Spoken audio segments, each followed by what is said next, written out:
The Dragon team won both Rapid and Blitz World Chess Championship in Hong Kong the last week, and in this video I'm going to analyze some of the best games of their team and some games who helped them to win both championships. I had another video analyzing 2 games of dingliren, so today we're going to focus in the other grandmasters of the game as weiyi, yuyangyi and lushanglei. So let's see the games. Okay, here the first game that we are going to analyze is the victory of weiyi against Rogue Mamedov in the Rapid section. The Rapid was so equal, 3 teams tied in the first position, but the team of Dragon Cheering won in the tie breaks. So let's see that game. Okay, Mamedov, a great player of Azerbaijan, of 26 of rating, open with e4, c5, knight f3. This is in the second round, so we can see that the level of the tournament is very strong. That in the second round we have 2 top players facing each other.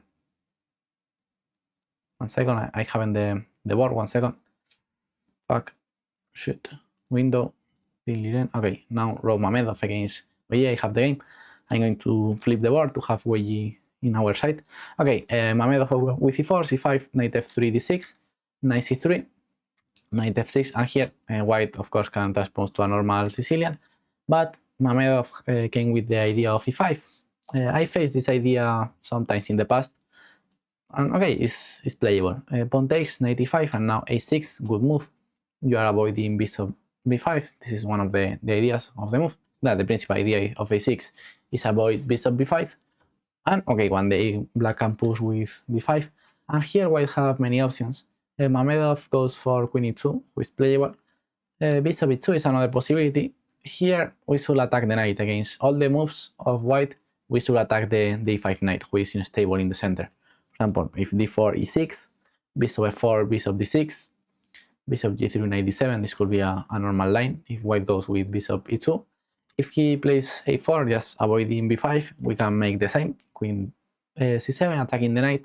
And if d4 here instead of e6, instead of knight c6, we are going to attack with e6, and now knight b7, knight c4, knight d5, a5, knight takes, and okay, now we have the bishop pair. And white other normal option is g2 to develop the bishop via g2.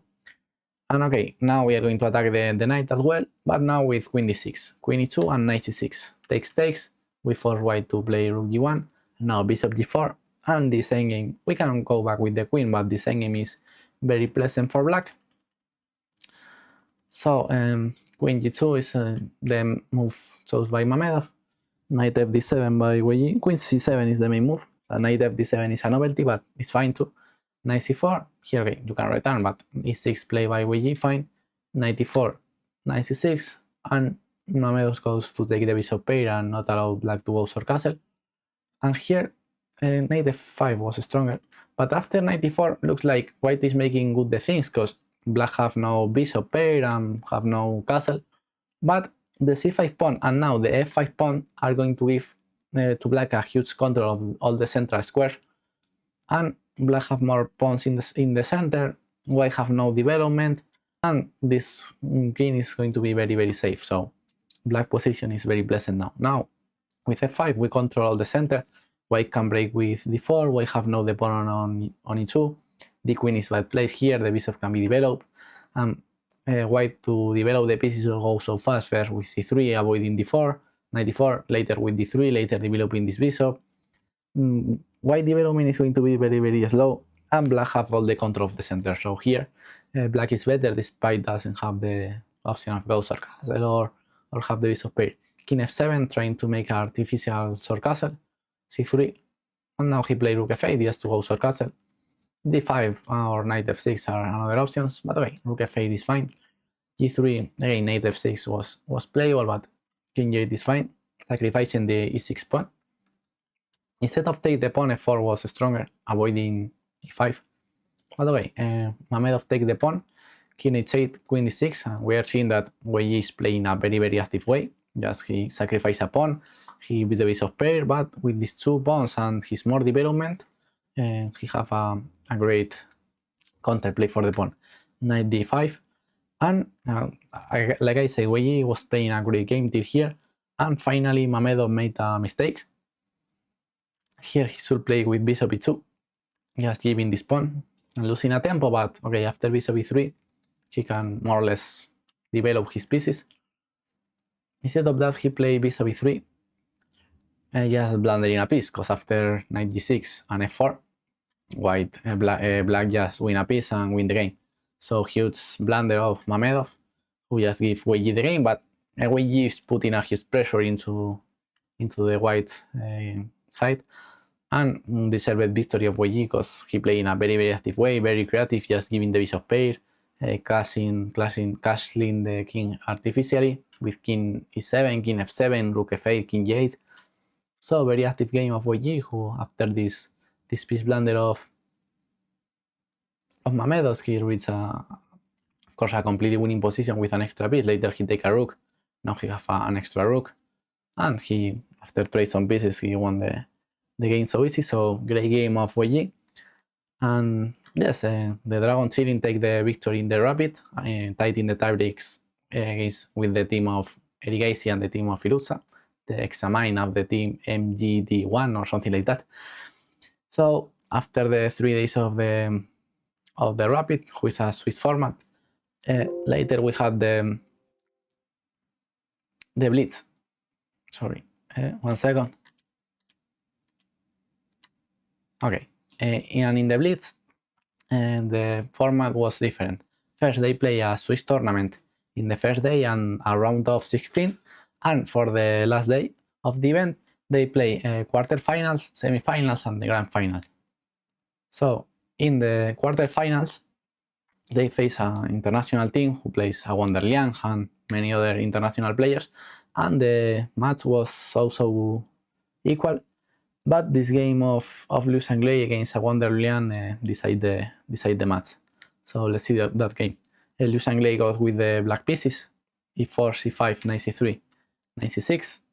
Lushanglei was playing in the board 4, but let's see that he has a rating of 2688 of rapid. So Lushanglei is a great player, and in the board 4 he made many points because he's a top player for being in the 4 board. g6, he goes for the dragon, d4, pawn takes, knight takes, and bishop g7. We are in a accelerated dragon who, okay, I like this opening for black. I think that is a good way to play the dragon, and very active. Bishop e3, knight f6. Here bishop c4 is the main move. Wonder goes with knight b3, sword castle, queen d2. And here main move is d6, but I really like the idea of lushanglei playing a5, very aggressive.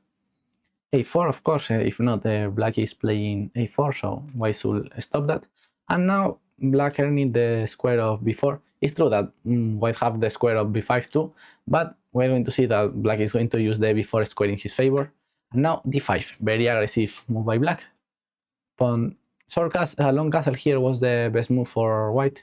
Instead of take the pawn and be pawn up, it's better to be pawn down, but playing active. There is a game of Bobby Fischer in the very similar to this one. Okay, he take down on d5, but later he start to give pawns. Instead of keep the material, he start to give pawn and sacrifice pawns to open the king side. So in the similar style of this game of Bobby Fischer, long castle here was the best option, knight takes, and entering the same game, where it's true that black have an extra pawn, but okay, white have this square for the bishop, this bishop is very good. Okay, this pawn, the extra pawn is double, so the knight is jumping to c5, one day you move the bishop, so white have good counterplay for the pawn, but okay, the position is more or less equal. It takes d5 is not the best move, and now knight b4, very typical in the dragon, going to recapture the pawn. And here, a Wonder Liang, instead of just still trying to keep the material, he should just give back the material with, for example, bishop e2, knight d5, accepting that, okay, black is better here. This could be the best option for white and play this endgame. Rook d1 was another possibility defending the pawn, but okay, it's not my favorite. Like, black can just go with bishop f5 and rook c8, playing active. Knight g4, bishop c5, something like that. Or e5 here. Black is very active in this position. Instead of that, a Wonder Liang tried to defend the pawn, but this doesn't work. Because after queen c7, now it's time to just move the bishop back or to b5. But a Wonder Liang blunder tactic Okay, in a blitz is more understandable than in a rapid game because they only have 3 minutes in the clock. So it's understandable to blunder a tactic here, especially if your opponent are putting pressure, but okay. Of course, a very, very bad game of a Wonderliang. And now, of course, lushanglei plays knight c2, queen c2, and queen c4. And okay, it's true that they are still being equal in material, but black have the bishop pair, this king is exposed in the center, this pawn is so weak, and this bishop is a monster, so black is just completely winning thanks to the bishop pair and the activity. Knight d2, trying to go so castle. Here queen b4 was stronger, the queen is great place on b4, attacking b2. For example, so castle, bishop f5, and rook fd8. This pawn is going to be lost, and black is winning with the extra pawn. So queen b4 was stronger, queen c7 not the best, queen b3, knight g4, queen b6. You can just take the queen. I don't see reason for not take the queen, but okay. He's still keeping queens over the board, and now he just take the bishop pair, well, the other bishop, and e6, trying to open the position. Short castle. Here he can just take on d5 and develop the pieces, and there are 3 queens, and the bishop pair here is going to be decisive. Instead of that, Lu play rook d8. Okay, have the refutation of queen g5, and it's not a refutation, but it's a little bit annoying move. But okay, black is better anyway. Knight f3 play by a wonder. Pawn takes, rook fd1, bishop b6, rook d2. Here rook e8 was stronger. But after rook queen a7 here, a wonder completely miss, and he take the queen. Very bad decision, because the enemy is completely winning for black, because he have the bishop pair and an extra pawn, so white have no hopes to hold this endgame. He take another pawn, and now with the 2 extra pawns, lushanglei won a good game, and their team advanced to the semi-final. And in the semi-final, they face the young team of Uzbekistan. But okay, some teams are international and have players of every country, but the Uzbekistan's federation decided to came with a national team, and they face the team of Uzbekistan in the semi-finals. And Yuyangyi was decisive in this match because he won the 3 games. The matches are just one leg and second leg, but if one team won one and the other team won the other one, they reach a tiebreak, and he won the tiebreak too. So incredible performance of lushanglei winning the 3 games in this match. Of Yuyangyi, sorry, incredible performance of Yuyangyi winning the 3 games in this match. Okay, this one he beat Madaminov, who came from win the Uz Chess Cup that I analyze in this channel many games of this tournament. And okay, he came with e4, c5, knight f Madaminov, a part of be a great player. He's the analyst of Sindarov. Pawn takes, knight f6, knight c3, knight c6, and Madaminov here came with the idea of bishop b5. Once I watched this move, but with a different idea, because after bishop d7 he plays short castle, with the main move here. But once I watched bishop g5, I don't remember so much about here. I remember that later queen d3 is coming, you give the bishops, and you reach again with knight against bishops. But short castle is the main move, but I don't like so much this opening for white. I think that this is not the best way to play against the classical Sicilian. e6, bishop d5, bishop e3, queen d3, short castle, and rook d1. I think it's not the best opening for white. I don't really like that. And here, black missed a little bit with the move order. Was stronger to play first h6, and if bishop h4, now it's time to knight d5, or if knight c6, for example, pawn takes, bishop takes. Okay, you can play that or just recapture with the bishop. But the problem of knight d5 is that you are allowing queen g3, and black have no h6 because the bishop can capture. Madaminov instead of that play queen e2, who is not the best, and after all these traits, a6, now we enter in a forced play. White won a pawn, but black pieces are very, very active, and black is going to recapture the pawn and have a great position. Queen b6, attacking b2, knight a4, queen c6, attacking the knight, f4, going for this tactic, but black is going to be better after all the traits. Bishop takes. Now let's see that black takes the pawn up, The skin is the material is balanced now. The skin is weak. All these pawns are weak. This knight is under attack. This pawn is not the best, and this bishop is a beast. So Yuyangyi reached a great position from the opening. And after queen c4, queen e5, here came the decisive mistake of Madaminov. Okay, in a blitz game, it's more or less normal that you reach a lost position early or you blunder early, because okay, you just have 3 minutes in the clock, and if your opponent puts you a huge pressure, you can fall in a lost position fast. And here Madaminov fails. He should play b4, because black threat is queen b6, attacking the king and attacking the knight. So queen b6 was the threat, and black should just play b4, attacking the queen, and if queen b6, queen c5. That's the idea. And if queen takes, pawn takes, now white is more or less fine, because he's defending this pawn without queens over the board. And the king is not so unsafe. Black can king with rook c8, so white position is more or less fine here. Instead of that, he played king h1, just leaving the check. But the problem is that black can play queen b6 anyway, attacking the knight and attacking the pawn.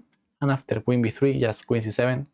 Again, we are attacking the knight, but the huge problem is that we are attacking h2 too. That I suppose that Madaminov missed this idea. And that, because if you move the knight, the h2 pawn is hanging. He tried to still defending the knight, but this is hard to mate. a5, queen e3, rook a8, and finally he should move the knight, and he's going to lose the c2 pawn. Now, okay, he managed to defend the h2 pawn, but the c2 guy is falling after queen c2, queen d3, queen b2, and 2 extra pawns for black, who converts more or less easy.